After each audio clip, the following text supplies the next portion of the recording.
todos vocês sabem, nós estamos nos aproximando de uma data muito especial, a Páscoa. E hoje, na nossa aula, nós vamos aprender um pouquinho sobre por que nós comemoramos a Páscoa até hoje. O que aconteceu na primeira Páscoa? O que nós podemos aprender com isso? Vamos lá? Antes de nós começarmos a história de hoje, eu gostaria de enfatizar algo muito importante. Nós vamos trabalhar hoje com uma história que começa com H e não a história que começa com E. Essa história aconteceu há muitos anos atrás, com um povo que se chamava Israel. Era um povo que vivia escravizado, que vivia sofrendo, trabalhava duro, não tinha boa alimentação, um sofrimento. Esse povo que se chamava povo de Israel passou mais de 400 anos aprisionado por um homem chamado Faraó. Imagine aí, quando a gente fica, às vezes, um pouco fechadinho em casa, como nós estamos agora por uma questão de segurança, já é desagradável. Imagine você ficar por uma questão de obrigatoriedade, sem poder sair de forma nenhuma. Será que essas pessoas elas ficavam alegres? Será que elas ficavam felizes ou elas ficavam tristes? Elas ficavam muito tristes. Mas Deus levantou um homem chamado Moisés. Esse homem foi um homem que achou graça aos olhos do Senhor. E este homem foi escolhido para libertar esse povo que estava na escravidão. Quando Moisés foi falar com o Faraó, que deveria libertar esse povo e deixar esse povo sair, será que o Faraó gostou? O Faraó ficou enfurecido. Ele ficou com muita raiva porque ele não queria perder o povo que estava dando lucro para ele, que estava trabalhando pesado para ele. Como o Faraó não queria libertar de modo algum o povo de Israel, Deus começou a enviar pragas. Enviou a primeira e o Faraó não fez nada. Enviou a segunda e nada. A terceira e nada. Até que chegasse a 9ª praga e Deus tomasse uma decisão. Deus falou com Moisés, lembra que Moisés, que eu falei há um tempo atrás? Que avisasse a todas as famílias do povo de Israel que deveriam, numa noite específica, pegar um cordeiro, sacrificar esse cordeiro, a fim de que todas as famílias que estivessem dentro da casa não saíssem e ceassem e comessem esse cordeiro. Se a família não fosse pequena, deveria se reunir com outra família e cear junto. O sangue desse cordeiro, vocês podem ver, eu estou aqui mostrando essas imagens dentro de cordeiros. O sangue desse cordeiro deveria ser passado nos umbrais das portas, ao redor das portas, a fim de que, quando Deus enviasse a morte, quando passasse na frente das portas, que tivesse o sangue do cordeiro, não entraria.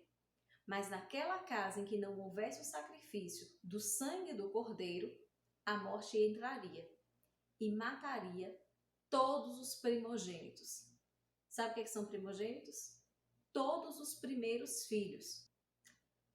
Quando amanheceu o dia que todos os primogênitos tinham morrido, inclusive o filho do Faraó,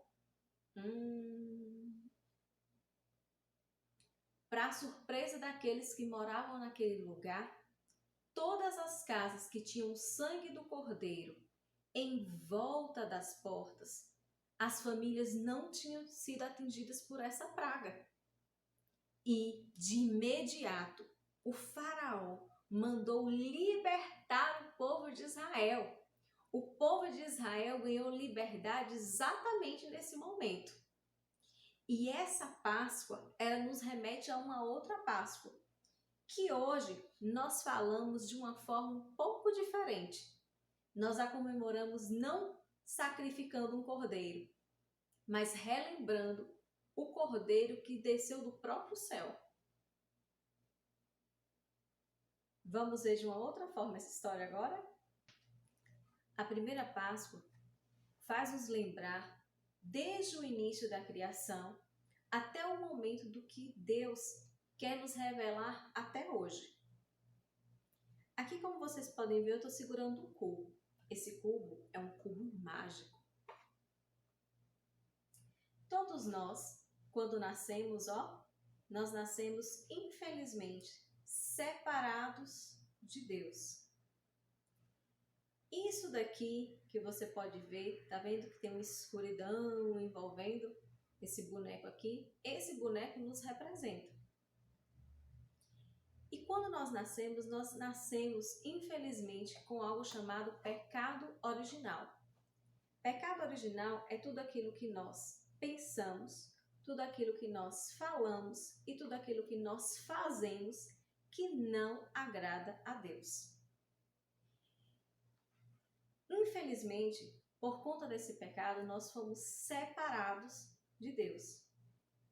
Mas lembra daquele cordeiro que Deus mandou sacrificar, passar o sangue em volta das portas, a fim de que a morte passasse, mas não atingisse aquela família? Pois é. Tempos depois, Deus enviou o seu próprio Filho como um cordeiro vivo, uma pessoa, o próprio Cristo. Ele morreu na cruz para que pudéssemos ser livres e ter livre acesso ao Pai. Quando Jesus foi morto, numa sexta-feira, ele ficou, num túmulo. Os túmulos naquela época eram cavernas. O faraó da época, o rei da época, mandou colocar guardas a fim de que não fosse roubado o corpo de Jesus. Mas de nada adiantou, porque ao terceiro dia, Jesus ressuscitou. E quando Jesus ressuscitou, o livre acesso ao Pai foi aberto. Hoje nós podemos falar com Deus em nossa casa, orar, cantar, conversar com o Senhor Deus. Esse livre acesso que foi dado a todos nós somos gratos, porque podemos ser amigos de Deus e inimigos do mal. E esse livre acesso, ele pode acontecer quando nós relembramos essa Páscoa e vivemos essa Páscoa em nosso coração, falando com Deus, ouvindo da sua palavra, tendo comunhão, amizade com os nossos familiares, com os outros, e espalhando isso ao mundo.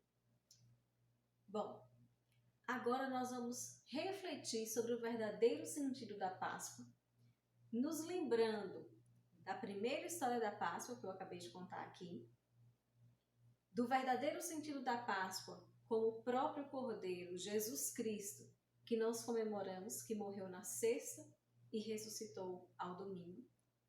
E agora nós vamos utilizar uma experiência para representar o que essa Páscoa significa para nós hoje.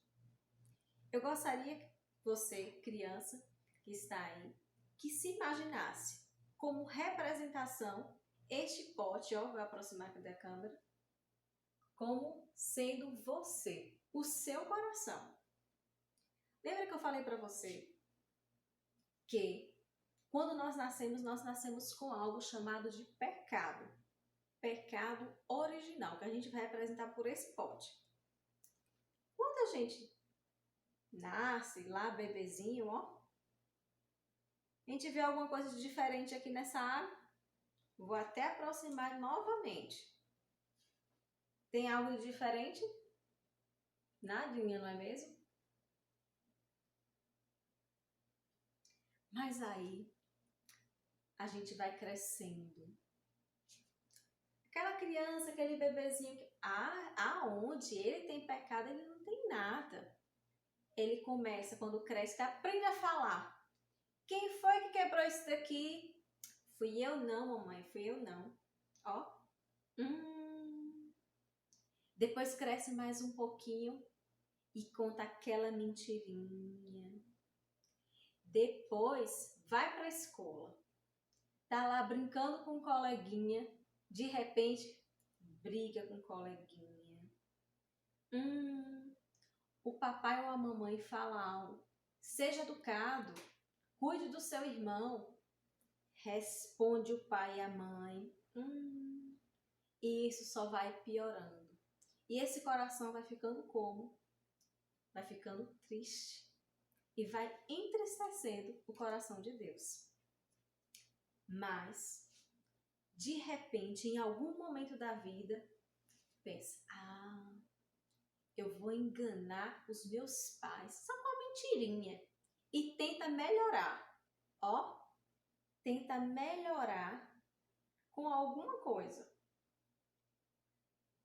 Quem foi que quebrou isso? Fui eu não, mãe. Fui eu não. Mas quem foi que tirou 0 na prova? 0 não. Que tirou nota baixa. É porque eu não tive tempo para estudar, pai, teve tanta coisa para fazer. É a escolinha, o curso de inglês. A culpa não foi minha. E começa a querer culpabilizar tudo que está próximo. Mas não leva para si. Olha como é que esse coração vai ficando.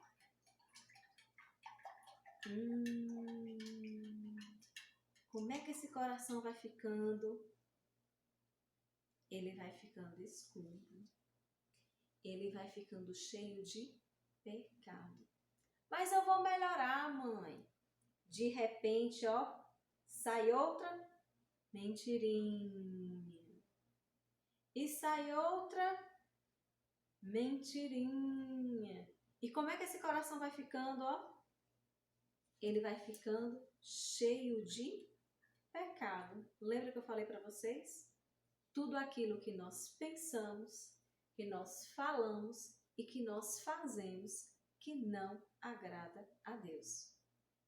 Mas lembra daquele cordeiro que foi morto e foi passado o sangue nas portas? Quando a morte passou, atingiu aquela casa que estava com o sangue do cordeiro? Não. O próprio Cristo, quando morreu na cruz, como nós vimos no cubo mágico, ele nos deu livre acesso, de maneira que nós possamos ter vida eterna. E hoje, ainda hoje, esse mesmo Cristo que a gente viu como representação que Deus permitiu lá na primeira Páscoa, esse mesmo Cristo que morreu na cruz pelos nossos pecados, esse mesmo Cristo, ainda hoje, representado pela água da vida, água da vida, ele deseja entrar em nossos corações, deixando não um coração preto, cheio de pecado, mas nos purificando de todo esse pecado. Olha o que é que Jesus pode fazer nesse coração que está cheio de coisas que não agradam a Deus.